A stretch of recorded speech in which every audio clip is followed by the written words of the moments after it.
Hola, soy la Basmati, de nuevo con vosotros. Hoy voy a hablar de Smithson y su Spiral Yeti. Es el primero, en la obra más clásica que hay. Os he contado en otras ocasiones que este señor hace esa pieza, realmente cuando llega al sitio no sabía lo que quería hacer algo que estuviera integrado con ese espacio, y hace una espiral gigantesca en la cual, en un lago salado, en la cual moviliza toneladas de tierra basáltica.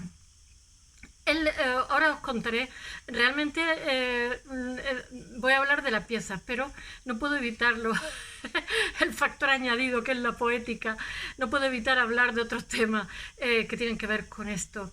Y bueno, que son los pliegues del tiempo y los pliegues del espacio, que está de plena actualidad en los años 60. Este Smithson, como os he contado, en la espiral del muelle, cuando lo realiza, él se mata muy joven, se mata volando en una avioneta, porque en Estados Unidos, como un continente magno, la gente pasa como Australia, tiene bastante licencias de avioneta. Entonces es un artista maravilloso, se mata joven, no sé si en el año 69 o 70. Entonces esta espiral que hace, que es preciosísima, de pronto se inunda el lago, porque resulta que el lago está conectado con el Océano Pacífico por un movimiento de capas tectónicas de la prehistoria. Entrechocaron y bueno, y hay como un túnel que conecta con el Pacífico, y el agua es muy salado, tiene una densidad de agua tremenda. Entonces la pieza desapareció. Os estoy hablando del año 69, por ahí. Es una pieza en el desierto de Utah. Entonces, ya sabéis que Virginia Duane, que era una galerista, les compró tierra a todos estos chicos que tenían buenas ideas, pero no tenían dinero para llevarla a cabo, y después hizo una exposición de todos los trabajos que se hace. Él hace una película, hace muchísimas filmaciones de todo el proceso y tal. Entonces, no sé lo que estaba diciendo, así, el túnel que hay, ¿no? Bueno, pues esta pieza gigantesca desaparece, y en el año 2002, 2005, algo así, el lago tiene un reflujo, baja, hay como una sequía, y aparece otra vez la pieza. Entonces lo que ha hecho el gobierno de Estados Unidos es hacerla monumento histórico artístico nacional, para que no se pueda tocar. Y bueno, ya sabéis, la pieza aparece y desaparece como los ojos del Guadiana. Ahora os hablaré. Antes de hablar de todo esto, os voy a dar una pequeña introducción. Siempre que digo pequeña, ya sabéis cómo son mis pequeñas, que son grandes, pero bueno, voy a intentar que sea pequeña. Bueno, os voy a hablar de los pliegues del espacio. Uno de los temas, bueno, dos de los temas más recurrentes puede que mañana os hable otra vez de Lanar, continuando esto, porque es que no me va a dar tiempo a todo lo que tengo.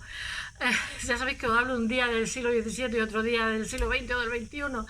Dos de los temas más recurrentes de Lanar son las construcciones estelares y los laberintos. Tiene su razón de ser, porque es que esta proliferación de obras relacionadas con el espacio cósmico, porque estamos en plena carrera espacial. Ya sabéis lo que tienen los americanos con los rusos, que es una lucha por ver quién conquista antes la luna, etcétera, etcétera. Pero bueno, eso a todo el mundo lo tiene fascinado, ¿no? Porque eso supone descubrimientos, supone, yo qué sé, aventuras, supone muchas cosas, una inversión magna también. Bueno, y eso hay que entenderlo dentro de lo que es la conquista espacial de los años 60 de Estados Unidos, que es como que hace a Estados Unidos una nación heroica. Por eso he contado muchísimas veces que el resto del mundo vemos a Estados Unidos con unas contradicciones tremendas. Cuando tiene Vietnam, a la vez lo vemos como una nación con un progreso intelectual, y unas ganas de hacer cosas maravillosas, pero cómo pueden convivir una cosa con otra en la misma sociedad. Bueno, pero no vamos a entrar en eso. Bueno, esto de conquistar la luna solo lo habíamos visto en la obra de Julio Verne, y bueno, y de más gente, que hay muy buenos escritores de ciencia ficción, pero vamos, que solamente quedaba para la imaginación calenturienta. Y bueno, es porque hay una cosa de muchísima magnitud, y son descubrimientos, y bueno, los que se hacen para que eso se lleve a cabo.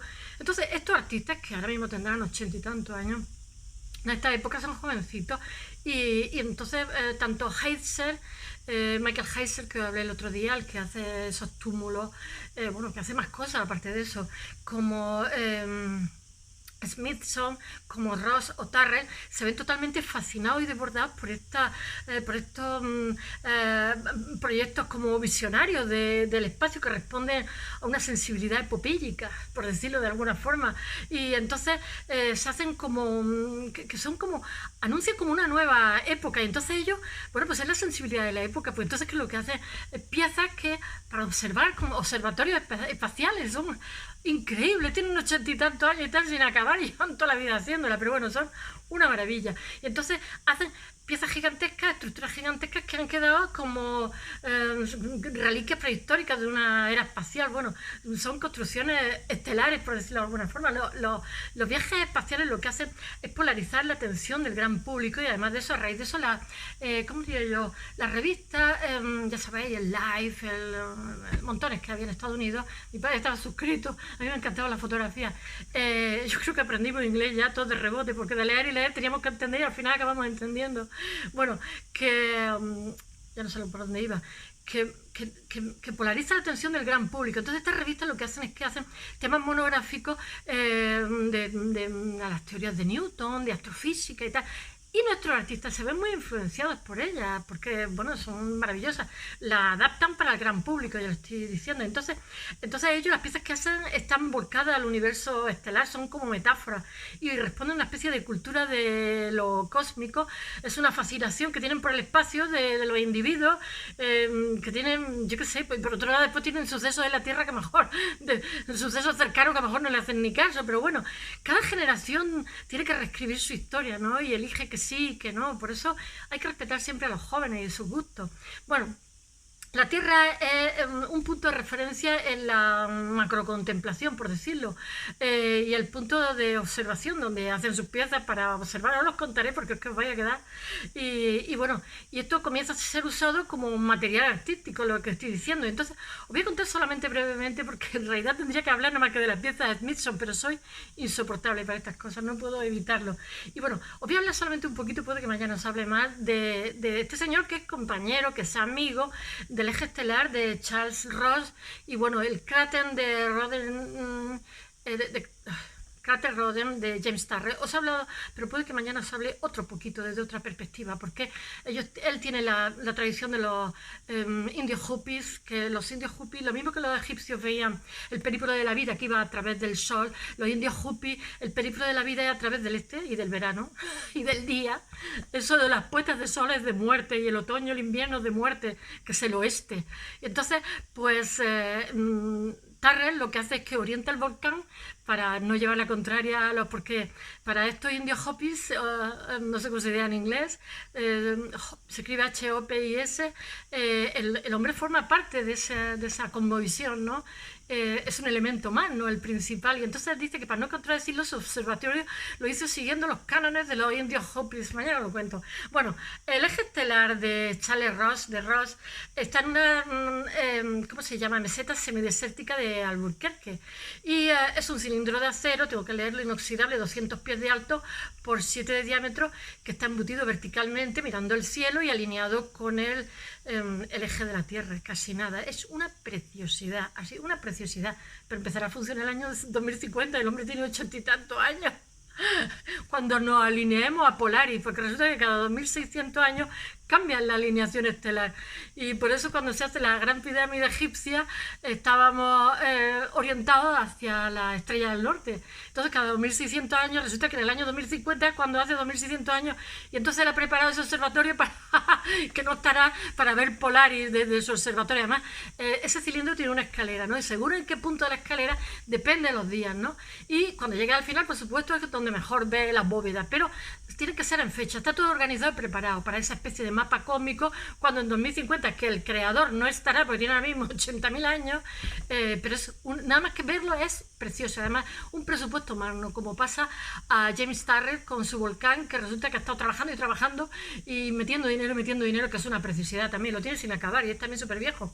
Bueno, el eje estelar está diseñado para ser un punto de referencia de la Tierra con respecto a las estrellas, ya lo he dicho.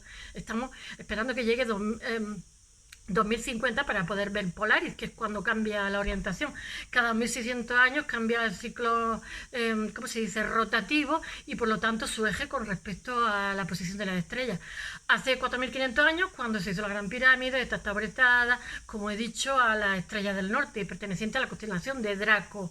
Ahora el eje de la Tierra está cambiando para dirigir su alineación hacia la estrella Polaris, al 2050. Está aquí al lado. Entonces la recta imaginaria del planeta y la estrella, perfecto. La obra de error está construida para ese efecto, precisamente para mostrar esa futura alineación entre Polaris y el eje de la Tierra. Y bueno, a través del perímetro de acero, cuyo perímetro exterior coincidirá con la trayectoria de la estrella, y podrá verse la órbita de Polaris. Si estáis vivos en 2050 podéis ir a verlo en Albuquerque, Nuevo México. El cilindro además está dotado de una escalera en su interior, por las cuales, como he dicho, se puede, calculando los días concretos, se puede ver mejor, peor, etcétera, para que así siempre coincida con el perímetro del exterior del cilindro. Por favor, míralo en internet, lo voy a poner esta noche en el blog, pero quien quiera, mirad, Ross. Está en Albuquerque. Cuanto más arriba estemos del cilindro, pues mejor veremos la cúpula, pero eso tiene que ser determinados días, no siempre. Y bueno, y ahora voy a hablar ya de Smithson, porque en teoría tendría que hablar de Smithson. A los 10 minutos empiezo a hablar de la Spiral Jetty. Bueno, es quien con mayor profundidad, es el primero, he de decirlo, es el que abre la brecha de Leonard, aunque ya os dije que había con Brancusi y con Isamu Noguchi que hubo unos precedentes, pero realmente es él que además tiene un ingenio y una imaginación prodigiosa, y él que explora con mayor posibilidad el acceder a un espacio propio de la ciencia ficción. Y bueno, él tiene una idea de universo donde hay como una cabida de mundos simultáneos, por decirlo de alguna forma. Para él el tiempo está superpuesto del pasado al presente. No está mal pensado, ¿eh? Y su espiral es un ejemplo de... Ya os dije que el laberinto era uno de los conceptos de los hombres primitivos. Mirad mi gato. Dentro de pocos días tengo una perrita preciosa. Ay, me está esperando yo a ella. Se llamará Osa. Osa 1 y Osa 2. Osa. Utiliza, espero que mi gato lo reciban bien, tiene cara de buena, utiliza la naturaleza para crear metáforas de la Spiral Jetty, el muelle de la espiral. Más que entenderla como objeto artístico, hay que entenderlo como una abstracción espaciotemporal, como he dicho. Por lo tanto, es importante saber las claves. Él hace una película y ahí da las claves, pero él dice, por mucho que una película, unas fotografías puedan dar, nunca la va a dar como directamente. Yo estoy de acuerdo. Una película que roda en torno a su pieza, y además que donde da las claves y donde da opiniones de por qué lo ha hecho así. Además él dice que cuando llega allí no sabía ni lo que iba a hacer. La imagen del muelle en espiral hay que leerla como si se proyectara cónicamente, como he dicho, porque hay ¿cómo se llama? Un mito de que hay como un agujero ahí, que el agua se engulle como si fuera un lavabo. Y bueno, lo que sí está claro que hay un túnel que está conectado, porque hay un agua muy muy salada con una alga marina y no están al lado del mar. Eso conecta con la mitología griega, con el laberinto, que está compuesto de anillos ascendentes. Hay un remolino interior, y él dice que le recuerda al cuento de Poe, que yo también lo he leído, no sé si lo he dicho, de un marinero noruego que lo engulle, va en su barco y lo engulle un remolino, ¿no? Y cuando está dentro del remolino, que es negro como el ébano, dice que de pronto el reloj se le para. Ay, qué bonito. Es que Edgar Allan Poe es de verdad, que no lo lea, por favor, que lo lean. Bueno, este túnel se produce a raíz del choque de las capas tectónicas cuando era Pangea. Entonces él reflexiona un poco de cuando eso no era Estados Unidos, que era un solo continente a nivel mundial. En fin, hay una reflexión. El túnel actúa como esa tierra que fue antes. Hay una reflexión, una metáfora. Os voy a leer una cosa que él dice. Necesito un mapa que muestre el mundo prehistórico coexistiendo con el presente. La historia de la Tierra parece a veces como una historia escrita en un libro, cuyas páginas están rotas en pequeños pedazos. Muchas de esas páginas y algunos de esos pedazos están perdidos. Qué bonito. Bueno, recomponer la historia es recomponer los distintos niveles de realidad, de cosmología, por decirlo, cosmogonía o cosmovisión, si se prefieren, los distintos universos que están implícitos en ella. Resulta que el agua son rojizas, y él dice que no es tan diferente a la sangre, porque son muy, muy saladas. Lo que no sé es cómo hay algas, porque yo estaba en el mar muerto y no había, estaba muerto, de verdad. Flotaba muy bien y había que tener cuidado, no se te colara una gota en el ojo, porque era como lejía, ¿eh? ahí enfrente de Jerusalén. Bueno, este tinte rojo del agua es lo que más le atrae del lugar, porque dice que muestra una intención de sexualizar los espacios, tal y como lo hacen los hombres primitivos. Ya os dije, la redondez, lo femenino, lo recto es el falo. Dice, químicamente hablando, dice él, nuestra sangre tiene una composición análoga a los mares primordiales, pues son como un mar antiguo. Entiende el presente superpuesto al pasado remoto, pero al contrario que Horst o Peirce y el resto, no solo no sincroniza el presente y prehistoria, sino que identifica el pasado con el futuro, porque para él invierte la cadena, porque para él el tiempo cronológico a mí me recuerda como el mito del eterno retorno a la rueda de los hindúes, ¿no? Pero bueno. Para el Milso el tiempo está marcado, o sea, el pasado es el futuro, porque esa nebulosa que genera la vida aquí tiende a expandirse, pero después a contraerse. Me recuerda a la economía de libre mercado y la crisis, y tiene un tiempo de expansión y otro de recesión, lo juro que me lo recuerda. Bueno, según él, el universo se expandirá hasta sus límites y luego se volverá a contraer.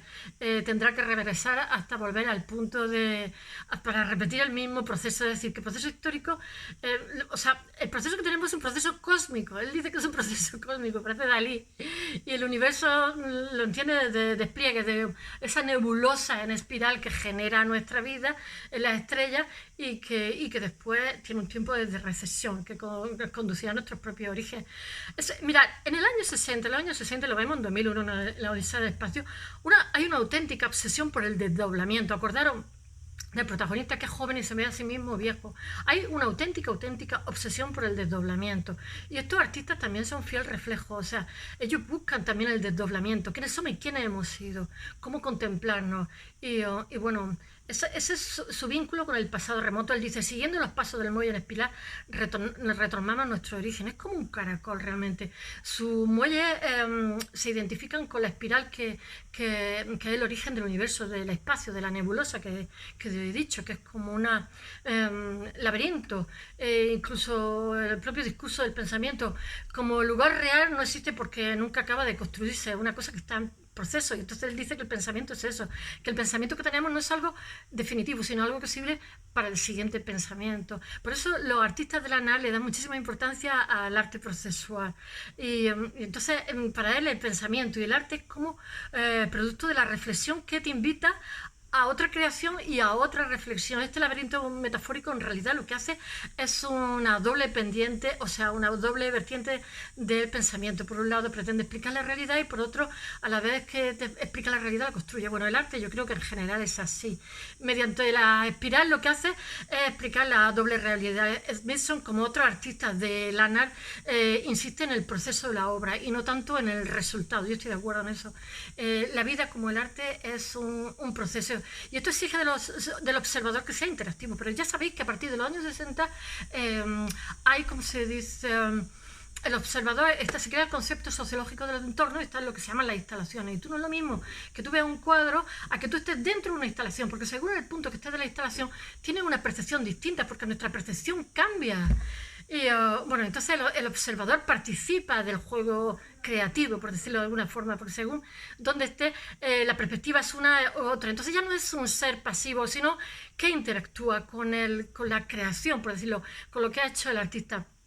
Entonces, ya he dicho que hay diferentes puntos de vista porque la percepción es esa, diferentes puntos de vista desde el ángulo en que puedas ver la pieza. Y entonces es el ejercicio de desdoblamiento. Y entonces el observador lo que pasa es que construye la realidad y se transforma él también, transformando la mirada del observador, la convierte en una mirada reflexiva, el que observa de alguna forma. Entonces el arte se convierte no en observar un objeto, sino en experimentar nuestra naturaleza en el objeto. Pero yo pienso que no solamente en las instalaciones en esta pieza, siempre pasa, ¿no? Bueno, ahora os cuento el muelle en espiral rápido, en 1970, Utah. Y confeccionado en 1970 en el Gran Lago, en el desierto de Utah. El Miso lo denomina el eslabón perdido. al sitio que compra, sitio súper barato. Y este muelle se pliega allí mismo a las aguas rojas que tienen la presencia de algas marinas. Ya sabéis que he dicho que hay un túnel. Y la densidad es tan elevada que se pueden ver. Las rocas son de color blanco, las rocas que son basálticas que rodean el lago. Bueno, y lo que constituye, esas rocas constituyen el soporte de tal forma que esta pieza está integrada. No utiliza nada más que los materiales que hay en el lugar. La pieza está integrada. Ya he dicho que desaparece porque el agua fluctúa mucho de agua salada. Y bueno, pero aquí se hace, es de grandísimo tamaño, se puede ver desde el aire. Se movieron toneladas y tuvo que haber volquetes, excavadoras al montón. Y tiene como 3 umbrales que se utilizan las 3 preposiciones inglesas, porque esto me lo he leído en inglés. Una que son out, in and at. Out desde el suelo, bueno, desde el aire out, desde el suelo es in y desde el muelle es at. Que sepa un poco de inglés sabe que es muy sencillo. Y desde el avión se percibe la pieza a gran escala y se queda integrada en el paisaje. Después, la forma adquiere valor enigmático el entorno que la rodea. Ya he dicho que está totalmente integrada. Y desde el suelo lo que pasa es que se percibe aislada y más acorde con la escala humana. Como que el muelle se engrandece y se relaciona a nuestro punto de vista, porque desde arriba se ve más pequeñita, claro, como pasaba el otro día con Nancy Holt. Y dentro de la espiral nos envuelve, pero yo no en la naturaleza, sino nosotros en ella. No la percibimos de forma fragmentada. Lo que se percibe no en las piezas, sino el barro, las piedras, la sal. Son como 3 perspectivas distintas de una misma piedra, de una misma pieza. Y realmente lo que es una metáfora, te está diciendo que tu percepción varía totalmente desde estar en una perspectiva a estar en otra. Y entonces su escrito insiste en que la sal es un componente esencial en su obra, ya que cada molécula cristalizada se encuentra en su obra como en la nebulosa, que es el origen del universo. Le obsesiona el tema del universo, como todos ellos, los de las artes. Y entonces él lo que hace es que le otorga movimiento a su espiral, porque tiene forma de caracol, y él le otorga movimiento desde la cámara. Ya he dicho que hace una película donde explica las claves, creo que está en internet. Y él va muchísimo en helicóptero, y si hubiera sido un objeto de arte tradicional, pues el muelle hubiera permanecido inaccesible para la totalidad de la humanidad. Pues no solo se encuentra en un lugar recóndito, sino que además desaparece bajo el agua debido a los flujos del lago. Y bueno, fuera del contexto transnacional, la obra del muelle en espiral tiene una película y fotografías que se escriben, y todos estos documentos no son la obra, sino la propia, que el Smithson reivindica como una mirada en directo, que no en diferido, que donde se ponga a ver la obra en directo, que no se puede comparar. Bueno, espero que os haya gustado. That's all. Hasta mañana.